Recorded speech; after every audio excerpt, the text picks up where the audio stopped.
Well, I'm sitting in East Asia, and what we've been facing since January is a really fast rise in what's called the producer price index. It's the cost of goods leaving a factory, and it's going up by double digit now. It's up above 10%, 10 to 12%. What's pushing it up is soaring commodity prices, of course. So copper, iron ore, those types of products are going up. But then it's also right across the petrochemical chain as well. Chemicals, all of that is going up. Now, those prices are going up because of demand.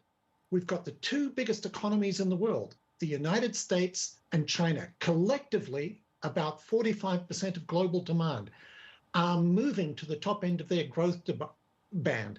And what that's doing is placing enormous demand on components and raw materials. Add into that any glitch in the supply chain, a ship stuck in the Suez Canal, or what's worrying people this week is the latest wave of COVID-19 in Asia that might shut down some of the key factories in Japan, Korea, Vietnam. Then you get a big push up in inflation. And that goes through to consumer prices in the United States, actually faster than it goes into consumer prices in China. Back to you, Nancy. Yeah, no, I mean, that's a great point. It's all globally connected. And of course, at a time when people are already worried about things like a chip shortage. I mean, we can dig into that a bit deeper in a moment. But bottom line here, then, I mean, are you in the camp that thinks perhaps the Fed is a bit behind the curve and should at least be signaling to the market that they're even thinking about moving?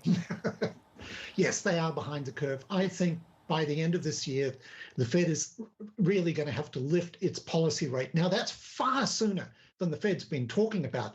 Generally, it says it's a year or two down the road before it's going to lift its policy rate. But I think it's coming up much faster than they think. People are watching the traditional signs of inflation in the United States. They're watching labor costs. They're watching the oil price and all of that. I think they're going to be blindsided by what's happening in the manufacturing space. If you take Biden's Go Big infrastructure package, he's talking about $4 trillion in extra spending if the Republicans give it to him. We're already talking about a US manufacturing sector that is running into high gear. They get the demand coming through from that infrastructure package, and they'll start putting their prices up very, very quickly. And then the Fed will have to react to that. So I think we've seen Larry Summers in the news cycle in the last 24 hours. He's been banging on about this now for 3 or 4 months, and he's saying that the Fed is way behind on this. Back to you.